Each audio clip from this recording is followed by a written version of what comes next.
আমি যখন টাকা দিলাম কোনো ডকুমেন্ট নেই, কোনো ডকুমেন্ট নাই। না। আমি টাকা দিলাম, এটা কোনো ডকুমেন্ট নাই। দাঁড়ান, কোন লাইসেন্সের জন্য আপনি টাকা নিচ্ছেন? Food grade licence. লালমনিরহাটের আদিতমারি ফুড অফিসের ৪র্থ শ্রেণীর কর্মচারী সকমাল হোসেন খাদ্যবান্ধব কর্মসূচির আওতায় ডিলার নিয়োগে ফুড গ্রেন লাইসেন্সের জন্য প্রকাশ্যে ঘুষ নেয়ার অভিযোগ উঠেছে তার বিরুদ্ধে।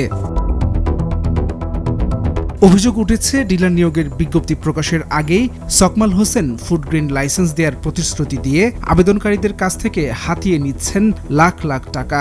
উপজেলার ৮টি ইউনিয়নে মোট ওয়ার্ড রয়েছে ৭২টি, আর প্রতিটি ওয়ার্ডে আবেদনকারী রয়েছেন ১৫ থেকে ২০ জন করে। ভুক্তভোগীরা জানান, টাকা জমা দেওয়ার বিনিময়ে রসিদ চাইলেই বাধে বিপত্তি। রসিদ দিতে অস্বীকৃতি জানান সকমাল হোসেন। এটা কি আপনি লাইসেন্সের জন্য আসছেন? আমি লাইসেন্সের জন্য আপনার বাসা? আমার বাসা কমলা ইউনিয়ন হাজিগঞ্জ ১ নম্বর ওয়ার্ড। টাকা কাকে দিচ্ছেন? টাকা দিয়েছি চাচা। তো টাকা দিলে তো আপনি রসিদ পাবেন, সরকারের কাছে জমা দিবেন। রসিদ চাচ্ছি আমি ওনার কাছে, কিন্তু এখন উনি রসিদ দেয়নি? না, এখনো দেয়নি। এলাকাবাসী আরও অভিযোগ করেন, ফুড অফিসের ৪র্থ শ্রেণীর কর্মচারী সকমাল হোসেনের বাড়ি উপজেলা পরিষদের পাশে হওয়ায় কাউকে তিনি তোয়াক্কা করেন না। এলাকার প্রভাব খাটিয়ে নিজের খেয়াল খুশি মতো প্রকাশ্যেই এসব কাজ চালিয়ে যাচ্ছেন তিনি। আমি কত টাকা দিচ্ছেন ভাই? ১৫০০ টাকা দিচ্ছি। কিসের জন্য একটু দিচ্ছেন? এটা দিছি আমি ওই ট্রেড লাইসেন্সের জন্য। ট্রেড লাইসেন্সের জন্য? হ্যাঁ। কাকে দিয়েছেন? এই যে চাচাকে দিয়েছি। ও, মানে আপনি এই যে টাকাটা দিলেন, এই টাকাটা কোথায় জমা দিলেন? সরকারকে না কাকে জমা এই দিলেন? টাকাটা তো আমার ডকুমেন্ট চাচ্ছি, যে আমি যে টাকা ১৫০০ দিলাম, হ্যাঁ। একটা ডকুমেন্ট চাচ্ছি, আমার ডকুমেন্ট দেন।